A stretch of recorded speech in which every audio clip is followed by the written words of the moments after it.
Hi friends, എല്ലാവർക്കും പുതിയൊരു വീഡിയോയിലേക്ക് സ്വാഗതം. ഇന്ന് നല്ല മഴയൊക്കെ ഉണ്ട്. മഴ മാറുന്നതൊക്കെ ഞാൻ കുറേ നേരമായി നോക്കിയിരിക്കുന്നത്, പക്ഷേ മാറണ കാണാനൊന്നുമില്ല. നമ്മൾ ഇന്നത്തെ വീഡിയോയിൽ ഉൾപ്പെടുത്തിയിരിക്കുന്നത് നമ്മൾ സാധാരണ നമ്മുടെ വാഹനങ്ങൾ കാലത്തിരിക്കുന്ന സമയത്ത് സ്കൂട്ടർ ആയാലും ബൈക്കായാലും നമ്മൾ ചെയ്യുന്നൊരു പണിയുണ്ട്. വണ്ടി സ്റ്റാർട്ടാകാൻ വണ്ടി ഇരിക്കുന്ന സമയത്ത് ചോക്ക് വലിച്ചു പിടിക്കുക എന്ന് പറയും. അപ്പോൾ എന്താണ് ഈ ചോക്ക് വലിച്ചു പിടിക്കുക എന്നുള്ളതുകൊണ്ട് ഉദ്ദേശിക്കുന്നത്? അപ്പോൾ എന്താണ് അതിൻ്റെ പ്രവർത്തനം, ചോക്കിൻ്റെ പ്രവർത്തനം എങ്ങനെയാണ്? അപ്പോൾ അതിനെക്കുറിച്ചുള്ളൊരു വീഡിയോ ആണ് നമ്മൾ ചെയ്യാനായിട്ട് പോകുന്നത്. ഇപ്പോൾ ഇത് നമ്മുടെ കാർബറേറ്റർ കണ്ടല്ലോ അല്ലേ? ഈ കാർബറേറ്ററിൽ നമുക്കൊരു ജസ്റ്റ് ഒരു വാൽവ് ഉണ്ട് കണ്ട.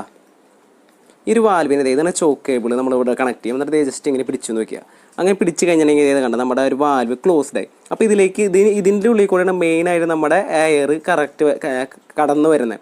അതായത് നമ്മൾ എയർ ഫിൽറ്ററിൽ നിന്ന് നല്ല ശുദ്ധീകരിച്ച് നല്ല രീതിയിലുള്ള എയർ ഇതിൻ്റെ ഉള്ളിൽ കൂടെ കയറി വരുന്നു. അപ്പോൾ ഇങ്ങനെ നോർമൽ കണ്ടീഷനാണെങ്കിൽ ഇത് കണ്ട ഇത്രയും ക്വാണ്ടിറ്റി എയർ ഇതിൻ്റെ ഉള്ളിൽ കൂടെ പോകും. പക്ഷെ നമ്മൾ ചോക്ക് വലിച്ചു വെക്കുന്ന സമയത്താണെങ്കിൽ നമുക്ക് കണ്ട അതിൻ്റെ ഉള്ളിൽ കൂടെ പോകണ എയറിൻ്റെ ആ ഒരു ഇതെന്ന് പറയുന്നത് ഈ ഒരു കുഞ്ഞു ഹോളിൻ്റെ ഉള്ളിൽ കൂടെ മാത്രമേ പോകുള്ളൂ.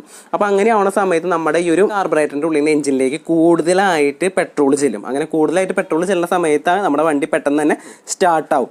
അതിനാണ് നമ്മൾ ഈ ചോക്ക് ഇങ്ങനെ പിടിച്ച് വെക്കുക എന്ന് പറഞ്ഞ് കേട്ടിട്ടുണ്ടെങ്കിൽ അതാണ് അവസ്ഥ. അതായത് എയർ കൂടുതലായിട്ട് പോകുന്നത് കുറഞ്ഞു കഴിഞ്ഞിട്ട് നമ്മുടെ പെട്രോളിൻ്റെ ഇത് കണ്ടന്റ് കുറേ കൂടും. അപ്പോൾ പെട്ടെന്ന് തന്നെ നമ്മുടെ എഞ്ചിൻ സ്റ്റാർട്ട് ആവാനായിട്ട് സഹായിക്കും. അപ്പോൾ നിങ്ങൾക്ക് എല്ലാവർക്കും ഈ ഒരു ചെറിയ വീഡിയോ ഇഷ്ടപ്പെട്ടെന്ന് വിചാരിക്കുന്നു. അപ്പോൾ ഇതുവരെ നമ്മുടെ ചാനൽ സബ്സ്ക്രൈബ് ചെയ്തില്ലെങ്കിൽ സബ്സ്ക്രൈബ് ചെയ്യുക, ലൈക്ക് ചെയ്യുക, ഷെയർ ചെയ്യുക, നിങ്ങളുടെ വിലയേറിയ അഭിപ്രായങ്ങളും നിർദ്ദേശങ്ങളും കമൻറ്റ് സെക്ഷനിലിടുക. അപ്പോൾ എല്ലാവർക്കും ബൈ ബൈ.